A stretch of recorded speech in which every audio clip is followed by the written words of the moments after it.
se están degradando esas condiciones ambientales. Y esta degradación no ha sido interiorizada en el diseño de las ciudades, ni en la gestión, ni en la forma de habitar las ciudades.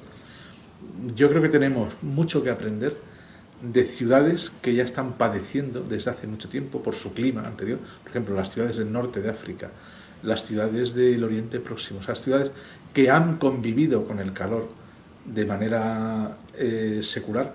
Esas ciudades pueden enseñarnos mucho. De hecho, en parte, nuestro urbanismo de origen hispano-musulmán, con esas callecitas estrechas, con esas sombras, ya ha incorporado algunas de esas pautas, ¿no?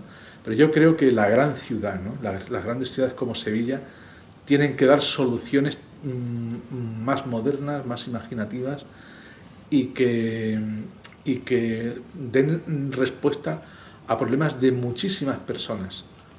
Entonces, creo que es un reto que tienen las ciudades y que tenemos que pensar otra vez. Por ejemplo, estoy acordando, por ejemplo, de la revolución que supone en el siglo XIX todas las aportaciones urbanísticas, por ejemplo, de ingenieros españoles como Ildefonso Cerdá. Por primera vez se racionaliza la ciudad y se racionalizan todos los servicios urbanos, el saneamiento, el abastecimiento, el arbolado, y aparece el urbanismo como una disciplina en la cual se da respuesta a muchísimos retos que eran incipientes en aquella. La movilidad. Por ejemplo, la movilidad fue un problema también en aquella época. Hoy creo que hay que incorporarle el factor climático y el factor del confort a la ciudad y pensar cómo seguir manteniendo el confort en espacios públicos. Rodolfo, ¿cuál es la idea de una ciudad sostenible como Sevilla? ¿Qué concepto se define como sostenible? Bueno, el concepto de sostenibilidad se dio hace un tiempo, ¿no? Y yo creo que es muy acertado el concepto. Creo que está plenamente vigente y no estoy de acuerdo con la devaluación que se hace de ese concepto y ese consumo que se hace de ese concepto, de manera que de tanto usarlo y mal usarlo pierde su sentido, ¿no? Pero el acierto desde mi punto de vista está en que se supo en una palabra incluir aspectos ecológicos, aspectos sociales y aspectos económicos. O sea, esa complejidad, es decir, lo sostenible no es siempre lo verde a ultranza. Hay que meterle también los bordes económicos, es decir, usted cuánto puede pagar, ¿no? Usted puede pagar tantos metros cuadrados de verde por habitante, usted tiene demanda social para usar ese. Es decir, estoy simplemente ejemplificando de manera muy general, ¿no? Yo creo que la ciudad de Sevilla y todas las ciudades tienen que resolver esa ecuación en su concreto espacio. Y en Sevilla concretamente, por ejemplo, es una ciudad que en materia ambiental, en materia de metros cuadrados de verde y número de árboles, estamos muy, muy bien situados, ¿no? Desgraciadamente, en lo económico, pues los recursos no están, digamos, acompasados a las necesidades, ¿no? Y bueno, socialmente digamos que todavía tenemos como una cierta incultura, no digo general, por supuesto, pero digo, algunas personas, ¿no?, todavía tienen un comportamiento en el espacio público bastante incívico, ¿no? Y creo que, pero por otra parte vemos cómo las personas se apropian de los espacios públicos y los utilizan con asiduidad, ¿no?, para pasear, para hacer deporte, para convivir, ¿no? Por tanto, creo que en Sevilla sí se da esa utilización masiva del espacio. Rodolfo, hay también una parte de visión en su trabajo, adelantarse un poco al tiempo, y estábamos hablando de que el problema de las ciudades, concretamente Sevilla, en la que usted dirige el área de medio ambiente, parques y jardines, había que pensarlo, repensarlo y ejecutarlo con un consenso absoluto y durante una línea de tiempo que no va a ser pistón para llegar al final de ese espacio sostenible, agradable y bien presentado que significan los parques? Pues estoy totalmente de acuerdo. Yo creo que sería muy conveniente definir, vamos a llamarle como una política, una línea política de la ciudad que implicara a todos los partidos, que permitiera que las políticas y las líneas de trabajo se pudieran mantener durante varias legislaturas. Una legislatura de 4 años, un mandato de 4 años, es un tiempo muy reducido para, La actividad. sí, para poder, digamos, desplegar una línea. Si hay suerte y el que entra pues y te sustituye la mantiene, pues estupendo. Si la cuestiona o simplemente no se ha dado cuenta, pues entonces esa línea se debilita, ¿no? Yo creo que en cuestiones ambientales es muy importante esa mirada de mucho tiempo por delante y consensuada, ¿no? De manera que los presupuestos se mantengan, por ejemplo, o crezcan, ¿no? En la medida que lo permita el presupuesto municipal, ¿no? Pero esos, digamos, vaivenes de ahora subo, ahora bajo, yo creo que habría que como definir un entorno, es decir, bueno, pues Parques y Jardines necesita 25 millones de euros en Sevilla. Vamos a aproximarnos a esa cifra progresivamente.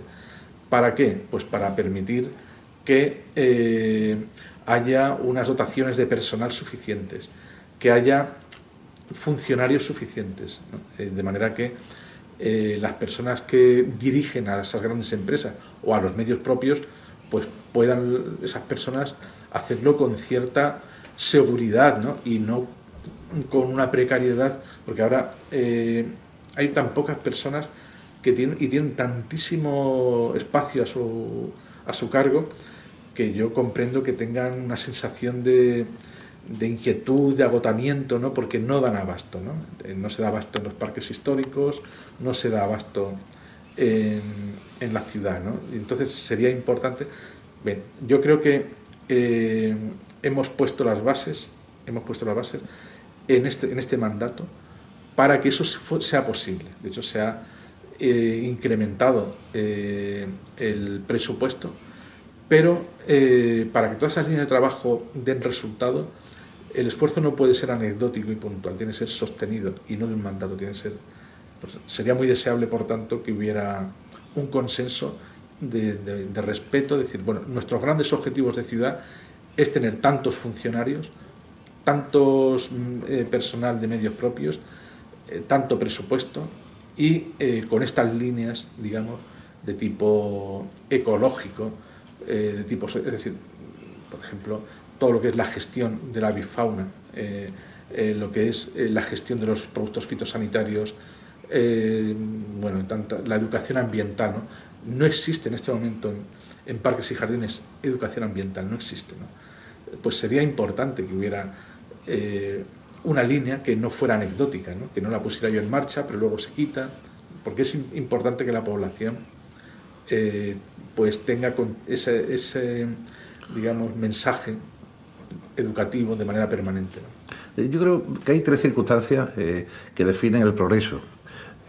Una, el continuo deseo del ciudadano por tener lo mejor. Por otra parte, pagar los menores impuestos, cosa que no es comprensible.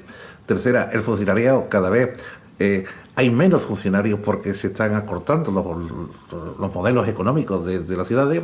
Se está externalizando los servicios. A corto plazo, a medio plazo, se van a externalizar muchas cosas, no solamente parques y jardines, sino tráfico, DGT, van a haber muchísimas cosas.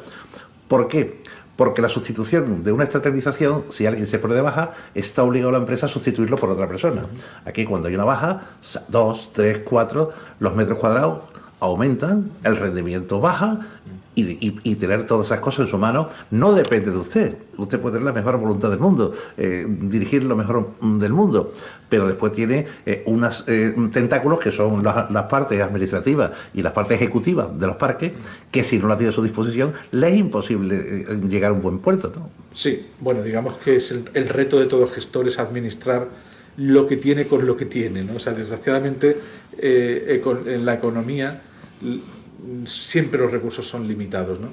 Pero yo creo que lo que deduzco del comentario que hacías antes, que efectivamente, como los grandes números de la ciudad, ¿no? Lo que se destina a seguridad, lo que se destina a limpieza o a empleo, en fin, esos números, ¿no? Tendrían que estar como equilibrados, de manera que todo, bueno, yo creo que básicamente eso está próximo al equilibrio en cada ciudad, sería, digamos, porque cada ciudad tiene los ingresos que tiene, ¿no? Sin embargo, pues si se percibe que hay un cierto desequilibrio, entonces, pues la tendencia debería ser a superarlo, ¿no? Pero digamos que no, desgraciadamente, ¿no? Vamos, ya me gustaría a mí tener mucho más dinero, ¿no? Por supuesto, y lo agradecerían los parques y jardines, ¿no? Y espero que espero que eso ocurra, ¿no? Pero digamos que eso también tiene un límite. Eso tiene un límite. Ningún departamento municipal, estatal o autonómico tiene, digamos, unos recursos ilimitados, ¿no? Yo creo que sí estamos ahora en una época, creo yo, en la cual está cobrando más importancia todo lo verde. Bueno, por lo que hemos comentado, ¿no? Porque el verde al final es la mejor respuesta al confort climático, ¿no?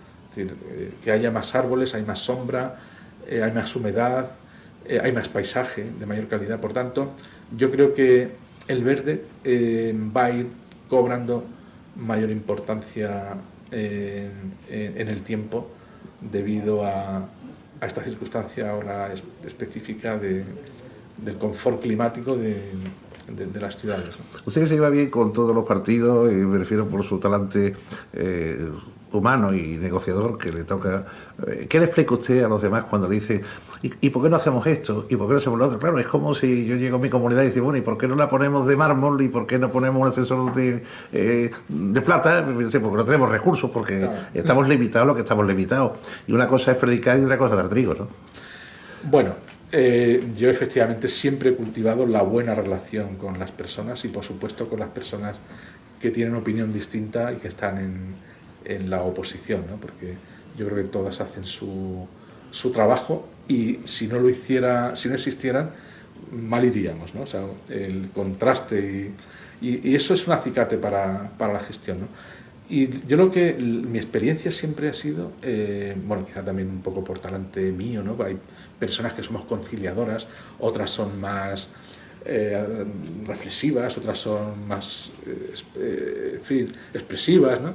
Bueno, yo desde que era estudiante, yo recuerdo, yo me llevaba muy bien con todo el mundo, ¿no? Y cultivo el respeto y la cordialidad y la buena relación. Ahora, admito no solamente bien, sino creo que bueno, que un partido que está en la oposición, pues su función también es oponerse, ¿no? Y es criticar al gobierno, ¿no?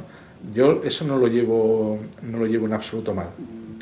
Además creo que es una cosa bastante corriente, ¿eh? O sea, una persona, yo lo veo en el ayuntamiento, lo veía en la Junta y en la tele lo vemos algunas veces también, como los políticos se tiran los trastos en el hemiciclo o en el salón de plenos y luego se toman un café, ¿no? Creo que ocurre menos ahora que antes, según he leído de las personas que estaban en Sevilla hace años, ¿no? Que había un ambiente más cordial, según me comentas, según he podido leer. Una cosa es adversario político y otro enemigo personal. Exactamente. Son dos cosas distintas. Exactamente. Entonces en fin, la oposición lógicamente hace su trabajo, critica lo que no hacemos bien. Yo lo único que creo que se debería de pedir y pedirnos unos a otros es que la crítica no fuera descalificadora, porque la crítica descalificadora no aporta nada, salvo, digamos, debilitarnos todos conjuntamente, ¿no? O sea, yo creo que la crítica tiene que ser, primero, tiene que ser cierta, ¿no? Tiene que poner el dedo en la llaga, ¿no? Y luego, hombre, no ser destructiva en el siguiente sentido. Si criticamos no solo lo que está mal, y si no reconocemos lo que se hace bien, lo que yo creo que es inducimos en la población un sentimiento que no es cierto, ¿no? Y eso desmoraliza al conjunto de la sociedad. Es decir, si yo solo digo lo que me parece mal de una persona, pues estoy devaluando a esa persona. Esa persona seguro, o ese ejercicio de gobierno, seguro que está haciendo algunas cosas, ¿no? Yo, porque si no, en fin, la sensación que se puede extender es que todo es un desastre, todo está mal, todo el mundo viene a robar, y yo creo que eso es muy negativo para una sociedad. El que la haga, que la pague, y el que no sirva para una cosa, que lo echen. Pero no podemos, creo yo, descalificar lo que hace todo el mundo, porque entonces lo que cunde es el pesimismo y el desaliento. Y creo que es un error de los políticos hablar mal de los parques, porque lo que hacen es ponerlo en cuestión. Es decir, en vez de acercar a los ciudadanos, es que está muy mal, bueno, yo no voy allí. Pero bueno, pero ¿por qué no vais a ir allí? O sea, me refiero a que usted tiene, mucha gente no son ni siquiera del gremio o de la didáctica, digamos, del medio ambiente, no saben absolutamente nada, no saben nada de la sostenibilidad, no saben nada de la arboleda, no saben absolutamente nada, sino que se nutren de pequeños Wikipedias y después aparecen como si fueran grandes rectores de universidad, ¿no? Y claro, eso es un gran problema, la gente no puede saber de todo, tienen que tener técnicos que hablen con técnicos, con especialistas que hablen con especialistas, pero claro, eso es como hablar con un electricista, con un bombero, no sé, que sí, que cada uno es un experto en una cosa, pero no sea uno de los criterios. Hay personas que tienen, o que tenemos, yo procuro no hacerlo, como la convicción de que podemos hablar de todo, ¿no? Bueno, una cosa es hablar de todo en la barra de un bar y otra cosa es predicar. Bueno, creo que algunas personas sí que tienen ese defecto, ¿no? A ver, mi opinión, que no es de ahora, sino también en alguna ocasión lo he dicho. Yo, por ejemplo, cuando dirigía el Parque del Alamillo, me preguntaban a veces los periodistas, ¿no? Me preguntaban, oiga, ¿a usted qué le parece tal parque del Ayuntamiento de Sevilla? Porque buscaban a lo mejor que yo criticara. Y yo siempre he sido muy respetuoso con el trabajo del Ayuntamiento donde he estado, ¿no? Tanto en los parques de Sevilla como en otros parques que he llevado en otras ciudades, ¿no? Yo creo que en general los parques de Sevilla, digo en general, y ahí entraría alguna excepción, yo creo que no están mal, mi opinión, ¿eh? Ahora, me dicen, oye, María Luisa, las cerámicas, fatal. Ahora, Amate, alguna cosa, efectivamente. Ahora, también podría poner ejemplos. A mí me gusta mucho cómo está San Jerónimo, me gusta mucho cómo está Queda muy bien. Miraflores, sí, sí. Me gusta mucho cómo está el Tamarguillo. ¿Quiere decir que Miraflores está perfecta? Ni muchísimo menos. Yo sé que la hacienda de Miraflores está fatal y que tenemos que arreglarlo. Yo sé que en el Tamarguillo tenemos cosas. Ahora, ¿globalmente el Tamarguillo está mal? No, globalmente está bien. Y globalmente Delicias está bien. Ahora, hay mucho que hacer en Delicias, muchísimo más que hacer en Amate. Si nosotros decimos que todo está, que todos los parques, hombre, primero no es verdad y luego estamos desalentando a la población. Es decir, es como, yo creo que tenemos que sentirnos orgullosos de lo que tenemos. Por ejemplo, nosotros tenemos muchos más metros cuadrados de parque que en muchísimas ciudades, ¿no? Muchos más árboles. Nuestra ciudad es muy bonita. Y parte de la belleza de nuestra ciudad es nuestro verde. Eso lo reconocen las estadísticas que se han hecho entre los turistas.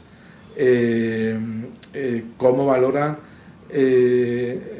comparativamente Sevilla con nosotros. Es decir, tenemos un gran patrimonio verde, lo tenemos. Tenemos que sentirnos orgullosos de nuestro patrimonio verde. Muy diverso, tenemos muchísimas especies, tenemos árboles hermosísimos, ahí tenemos nuestros ficus, tenemos nuestros naranjos. Eso no lo tienen otras ciudades, ¿no? Y lo reconocen fuera. Qué bien huele Sevilla en Semana Santa.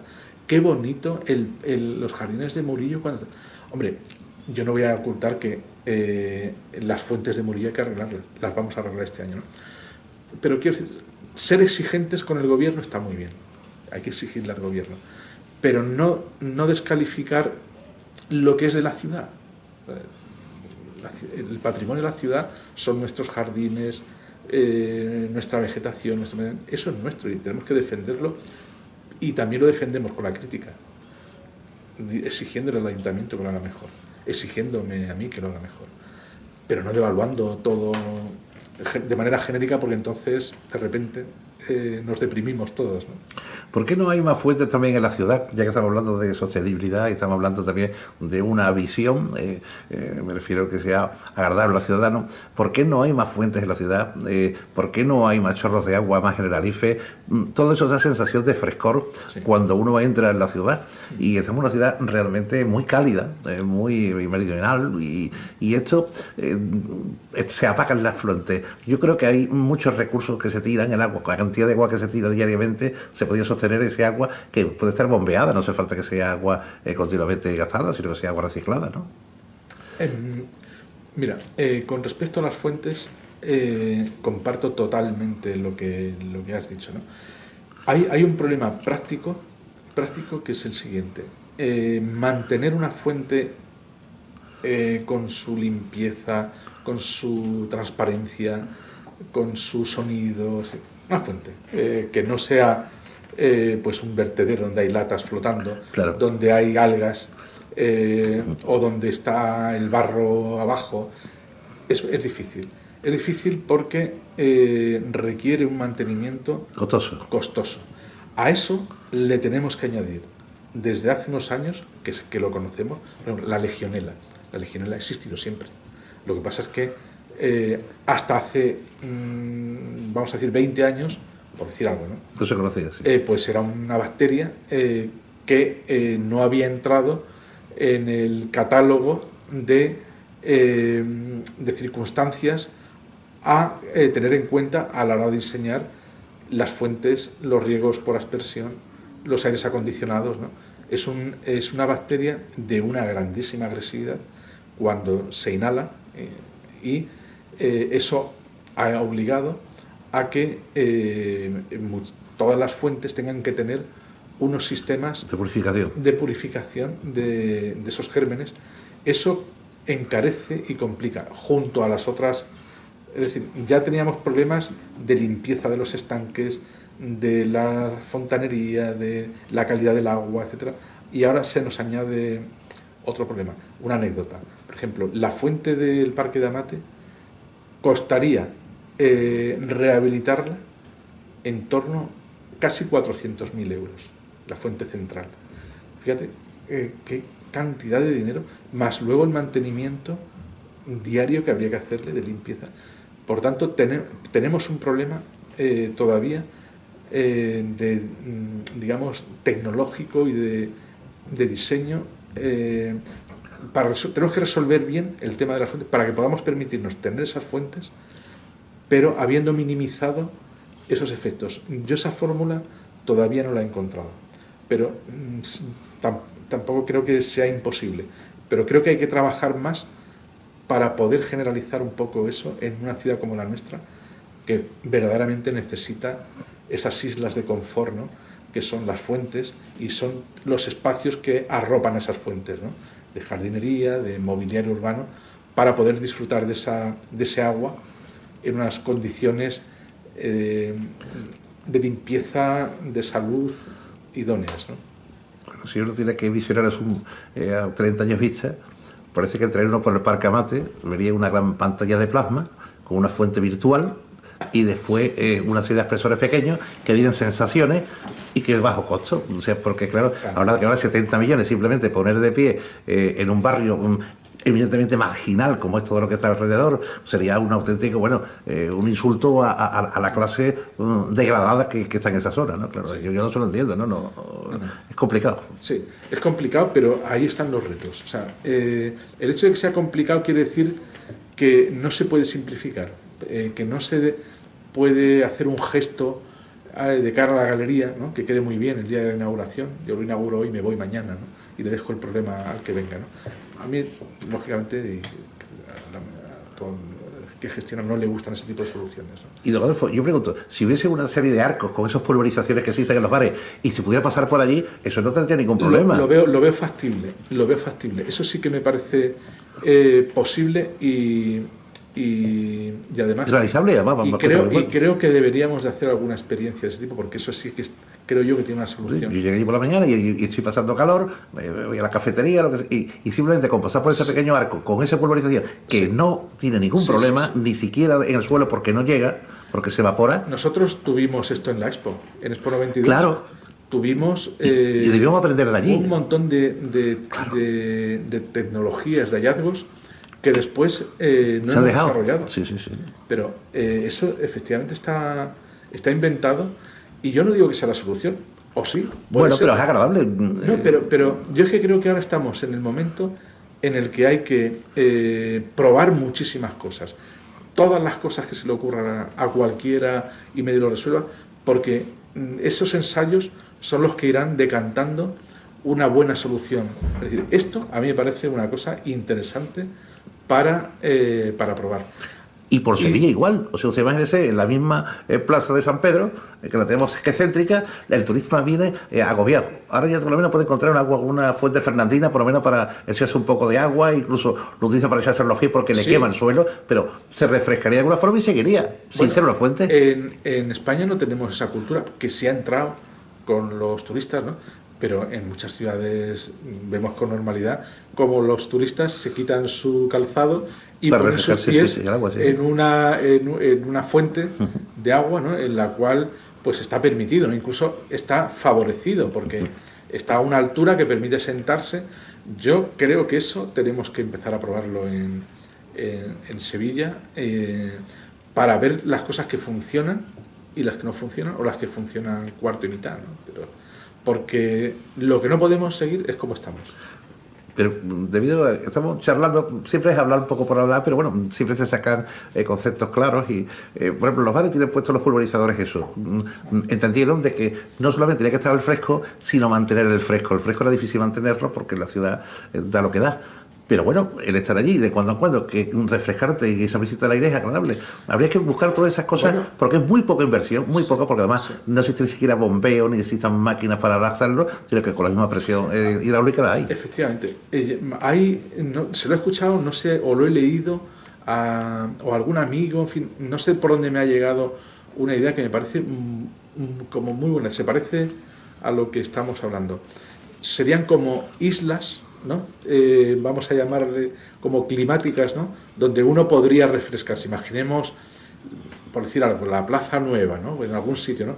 Que hubiera un sitio donde uno pudiera refrescarse un poco, es decir, como cuando uno llega a su casa, ¿no? Y pone el aire acondicionado en una habitación, ¿no? De repente bajan los grados y una persona que está sofocada pues puede, en fin, bajar unos grados la temperatura, ¿no? Y eso seguramente le aporta un confort y un bienestar, y puede que a algunas personas incluso pues en un momento dado hasta le resuelvan un problema de salud, ¿no? Porque Bueno, a lo mejor hay que poner, por decir algo, unos naranjos que sean bioclimáticos, ¿no?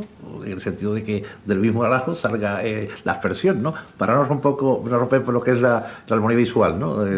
Yo como comentaba antes, yo es que creo que tenemos mucho que desarrollar y experimenar Pero aquí tenemos en capacidades, esta, que aquí somos gente muy en esta creativa. materia, claro, claro, en esta materia. Y creo que debemos, yo es que tengo devoción por la historia del urbanismo, ¿no? Me vuelvo a remitir a la historia del urbanismo.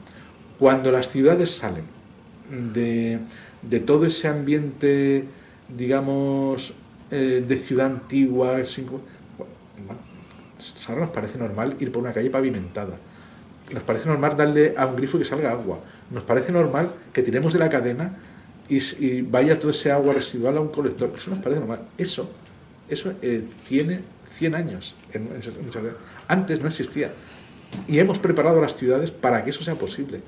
Ahora tenemos el reto de, como dije anteriormente, de darle una respuesta a el estrés climático que vamos a padecer o que estamos padeciendo, ¿eh? Porque puede que ya estemos entrando en esa fase más aguda, ¿no? del cambio climático, ¿no?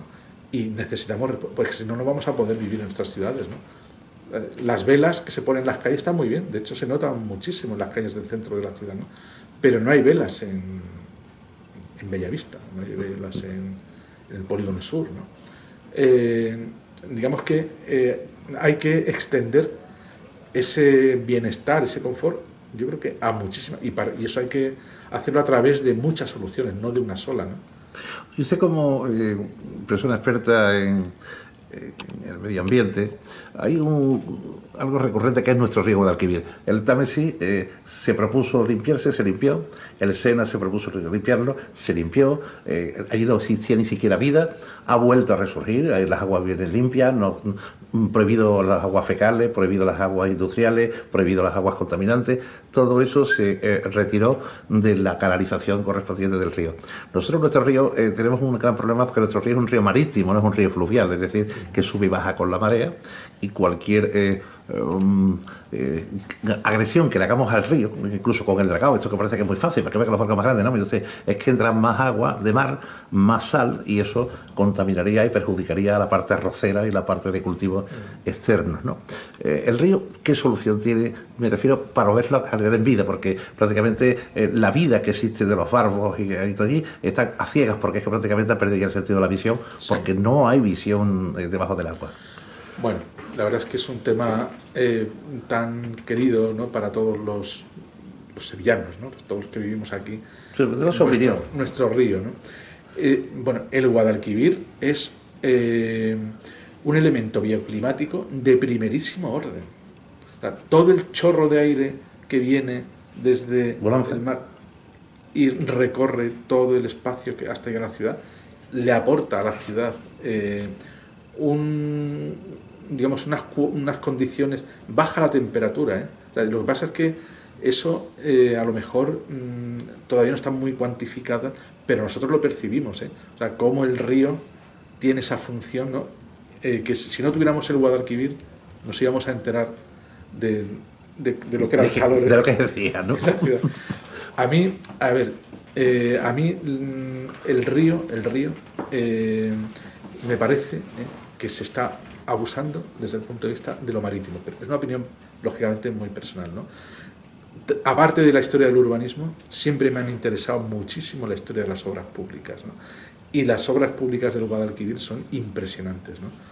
Todo lo que empieza Canuto Corroza, que fue el primer ingeniero que se dio cuenta de que era necesario, Canuto Corroza se dio cuenta de que era necesario favorecer la entrada de la marea para mejorar la navegabilidad, ¿no? En aquella época había dos clases de ingenieros, ¿no? Los que decían que había que favorecer la entrada de la marea y los que decían que había que favorecer el desagüe, ¿no? Una sutileza importante. La subida y la bajada del río. Una sutileza importante, ¿no? Pero según donde ponga uno el acento, bueno, yo creo que Canuto Corroza tenía razón. Él favoreció, las obras que diseñó favorecían la entrada de la marea, eso ha mejorado mucho la navegabilidad del río, pero yo creo que el río ha alcanzado ya un nivel, digamos, de deterioro que no solamente no deberíamos de incrementar, que espero que no se incremente, afortunadamente el dragado se ha descartado, sino que incluso deberíamos de restaurar condiciones ambientales que lo fueran convirtiendo más en un río que en un canal de navegación, ¿no? Yo, por supuesto, no voy a minimizar la importancia que tiene el puerto para la economía y para, digamos, la relación de Sevilla con el territorio y con el mundo, ¿no? Pero yo creo que hay que buscar un equilibrio y decir, bueno, Sevilla, ¿por qué tienen que llegar a Sevilla embarcaciones con un calado de 8 metros? Oiga, ¿por qué? ¿Y por qué no asumir que tenemos una limitación en el calado de 6 metros, 6 metros y medio, y que las embarcaciones que vengan, pues que interioricen esa circunstancia? Los cruceros, bueno, yo creo que se ha hecho algún estudio de cuántas personas vienen en crucero y lo que gastan en Sevilla, y las cifras son, bueno, un poco ridículas. Digo, oye, usted nos va a destrozar el río para que entre aquí un gran transatlántico que no va a entrar porque hay o un gran carguero. Oye, pues yo creo que a la ciudad no le compensa, asumamos, es como si yo dijera, ¿y si yo tuviera, en lugar de tener ya 60 y tantos años, metro no sé cuánto, yo fuera un tío, no sé qué. Bueno, oiga, usted es un hombre que tiene la edad que tiene, la estatura, usted gana lo que gana, pues interiorice eso. Eso no quiere decir que no tengamos que tener cierta ambición, pero si nos empeñamos en pedirle a nuestro río lo que nuestro río no puede dar, destrozaremos nuestro río. Y lo que tendremos será un canal de navegación. Y yo no quiero un canal de navegación para las generaciones futuras. Quiero un río navegable, pero un río, no un canal de navegación, ¿no? Pero yo decía que si este río lo tuviera Madrid, todo eran pantalanes y atraques de barcos y era todo algo magnífico y cuidado y limpio.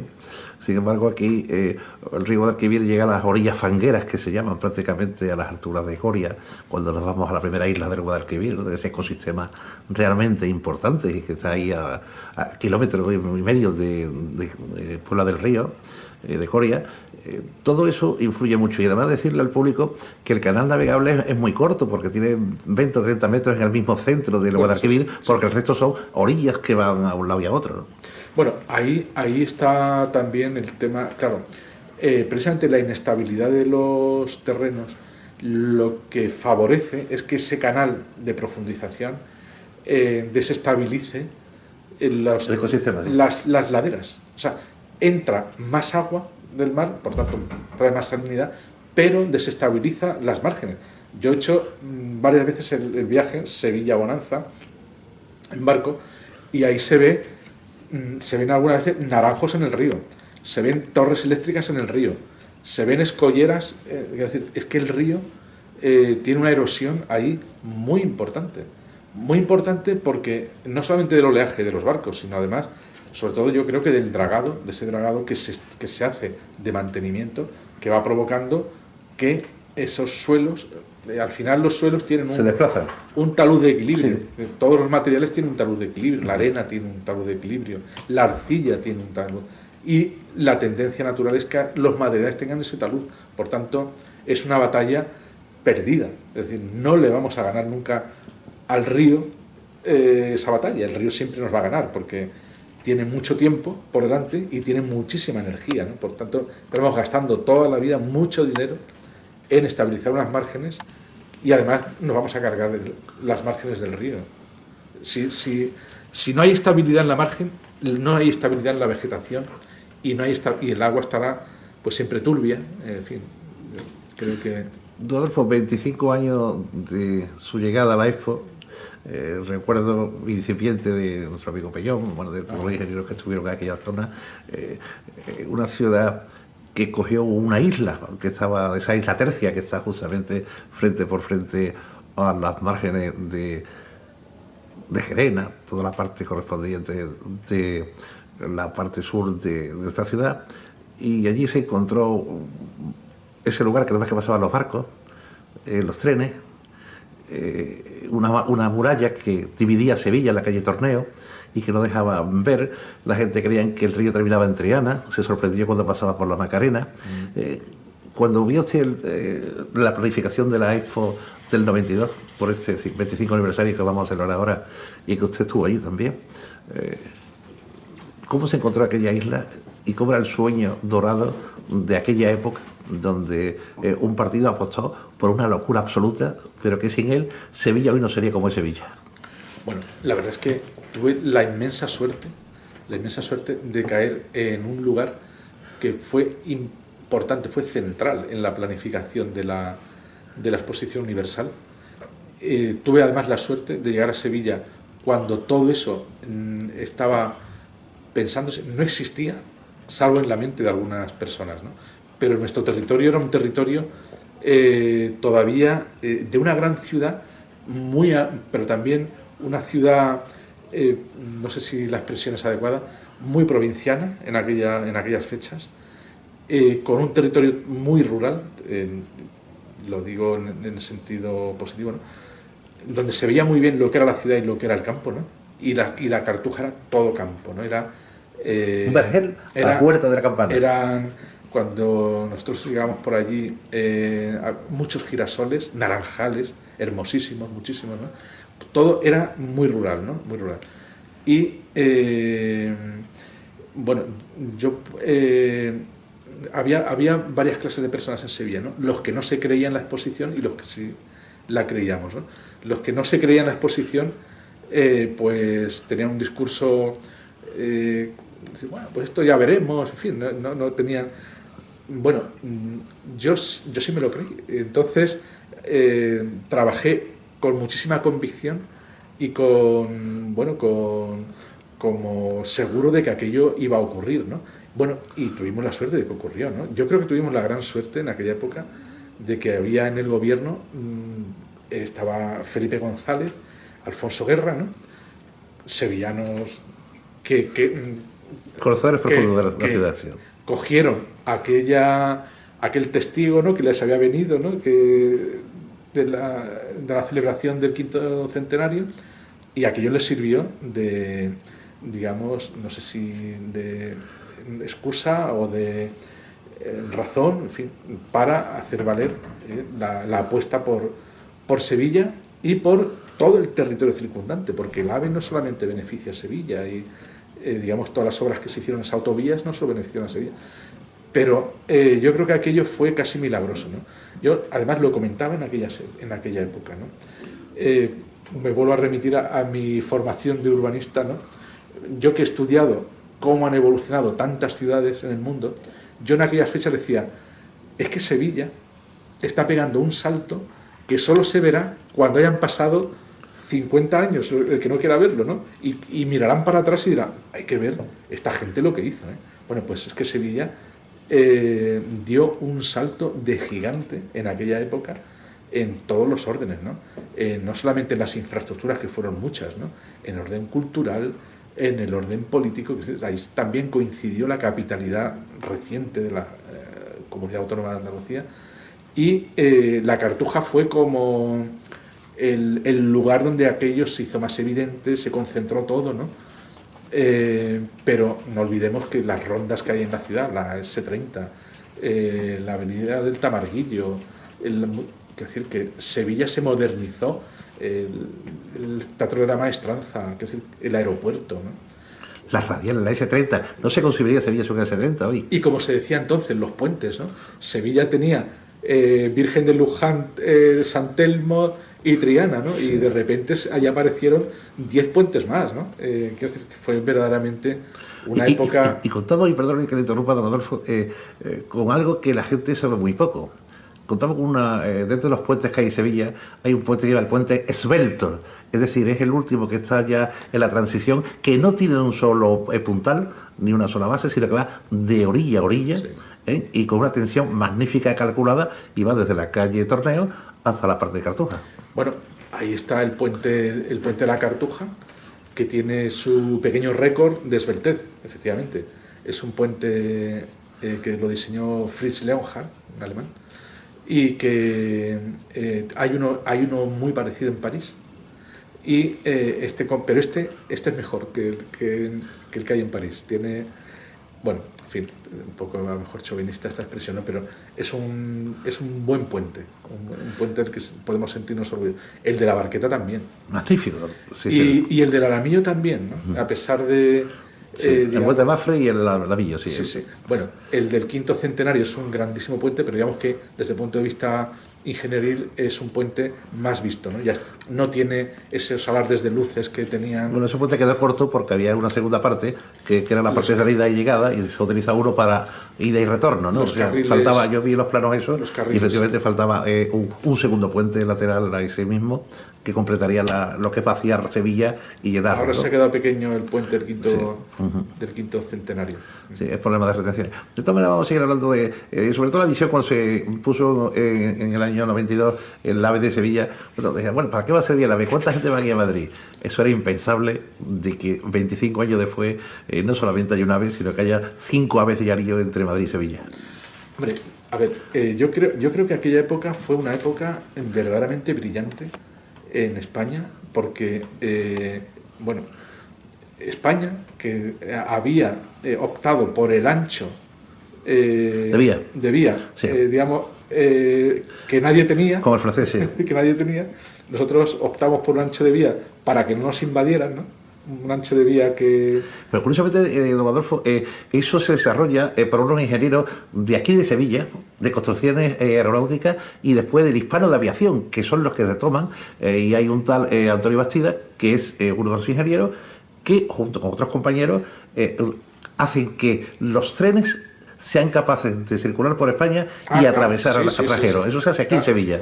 Pero en esa época, el gobierno de Felipe González decide que hay que tener un hecho internacional. Sí, sí. Bueno, que es una revolución, porque cambiar el ancho de vía de los ferrocarriles en España, es que hay muchos miles de kilómetros de ferrocarriles, que no es decir voy a cambiarme de traje, es que significaba una visión que en aquel momento yo creo que alguien, el que tomó la decisión, le temblarían un poco las piernas, ¿eh? Sí, pero eso se ha hecho. Sí, sí. Eso se ha hecho y se ha demostrado que ha sido un acierto, ¿no? Pero no solamente se modernizó el tren en aquella época, además estamos en ese campo a la vanguardia del mundo, o sea, somos de la élite. Tenemos yo lo he comentado algunas veces, yo puedo ir de Sevilla a Madrid en un tren como el AVE, de un confort, una velocidad.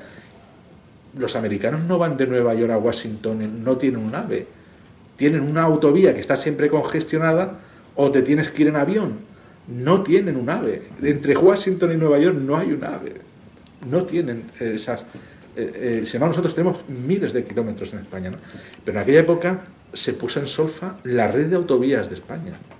La red de autovías en España, ¿cuántas autovías existían? Las que había en torno a Barcelona, las que había en torno a Madrid y alguna suelta. Poca más. Y alguna suelta, la de Sevilla a Cádiz, no sé qué.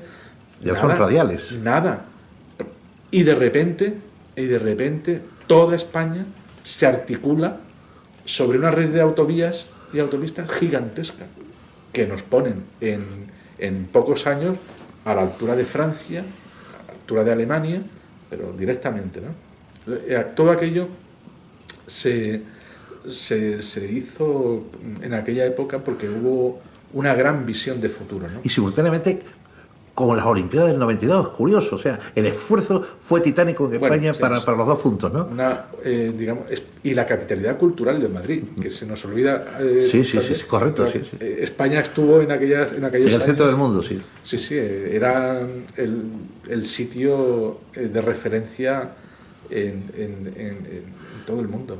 Comentaba yo con el director de Sony, un gran amigo mío, José Manuel, que 25 años atrás se puso la primera pantalla de plasma, el Jumbotron, que lo trajo de la casa Sony, y que se adelantó 25 años a la época porque fueron los que tuvieron además toda la tecnología para el Apolo 11 cuando fue a la Luna. Ellos estaban en la avanzadilla y ya trajeron ese plasma enorme para ver el primer partido de fútbol que se vio aquí en Sevilla. Sí. Bueno, si os acordáis, hubo una... Yo no sé quién lo dijo, no sé si fue Vivencia o en algún texto, decía, o en la propaganda de Expo 92 decía, el 90% de las cosas que vamos a ver en la Exposición Universal todavía no existen, decía, ¿no?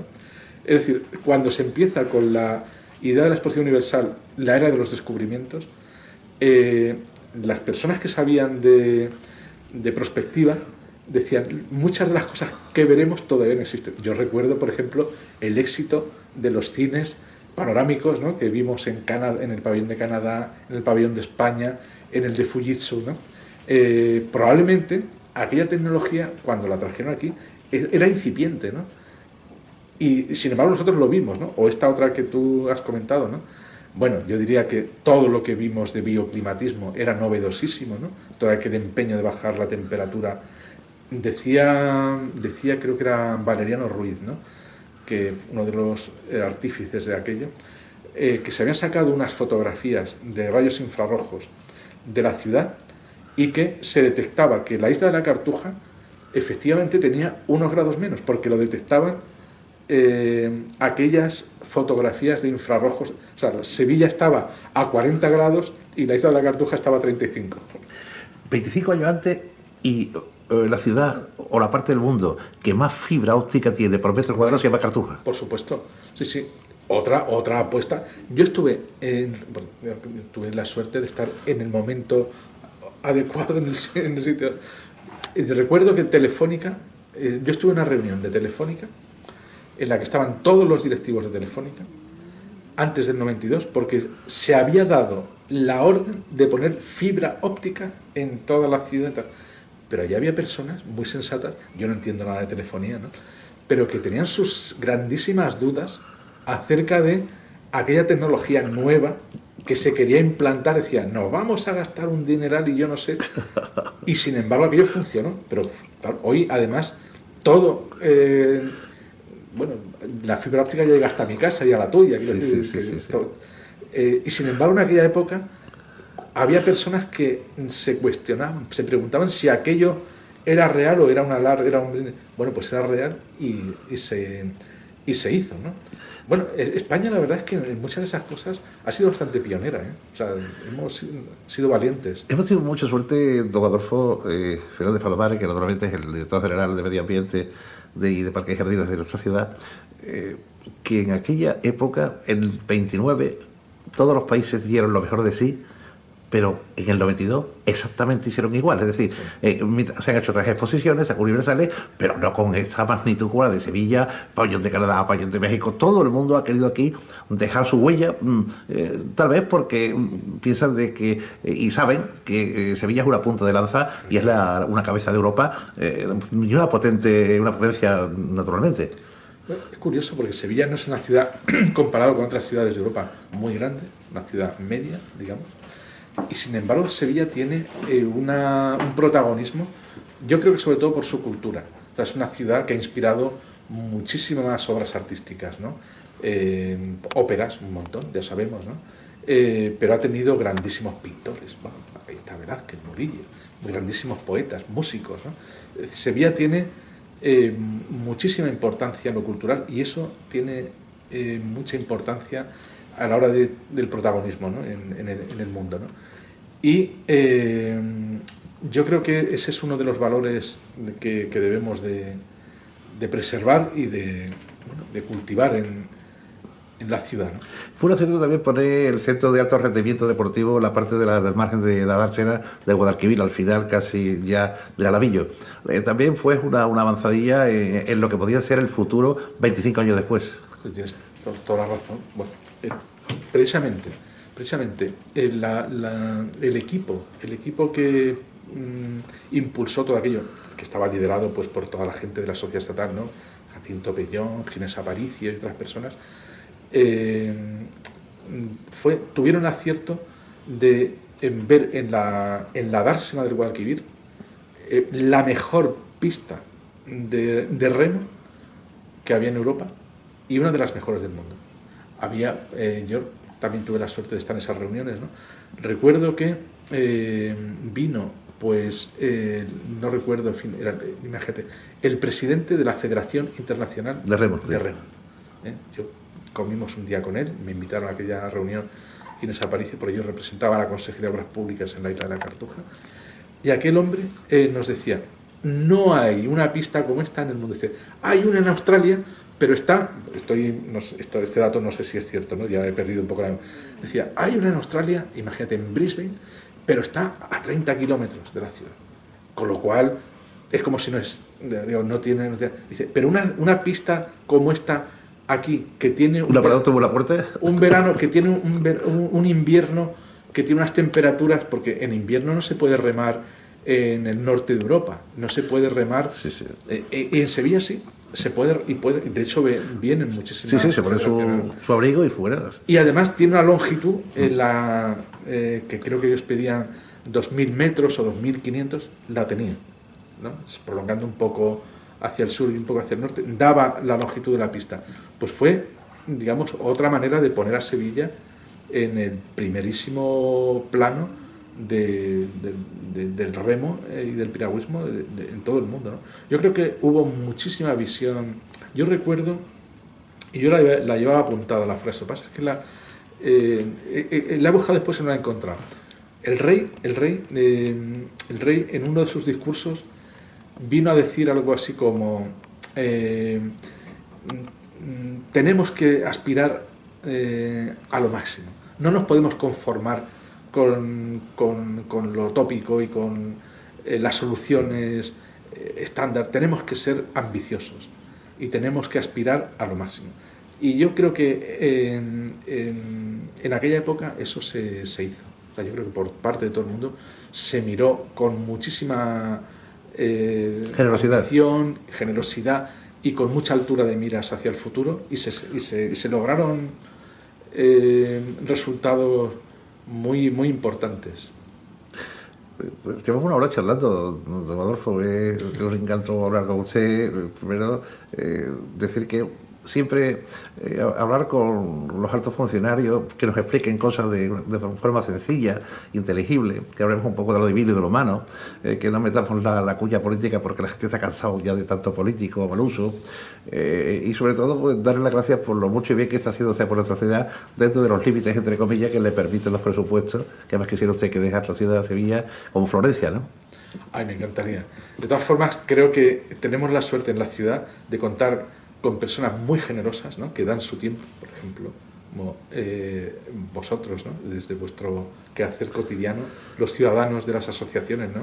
Me estoy acordando del Pinsapo, ¿no? Tenemos aquí a Juan, ¿no? Y me he acordado de Luis Guerra, que lo puso en marcha, y tantas otras, ¿no?, que no podría mencionar.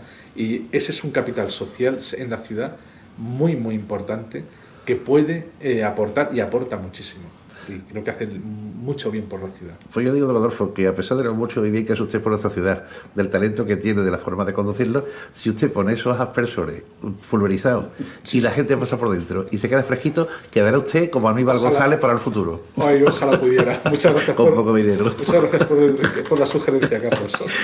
Pues, ilustísimo señor don Adolfo Fernández Palomares, muchas gracias por estar con nosotros. Gracias, Adolfo, por tu amistad y, sobre todo, por compartir este tiempo no con nosotros, sino con Sevilla. Es decir, un director general no es alguien que está traspasando el umbral del pabellón de Marruecos, es alguien con sensibilidad, alguien que le gusta nuestra ciudad, alguien que apuesta por nuestra ciudad y que, apoyándose en todos los partidos políticos, dentro de lo que es la crítica natural, pues también apreciar esos consejos que pueden mejorar a una ciudad que no es de ningún partido, que es Sevilla. Muchas gracias. Muchísimas gracias, Carlos, de verdad. Muchas gracias.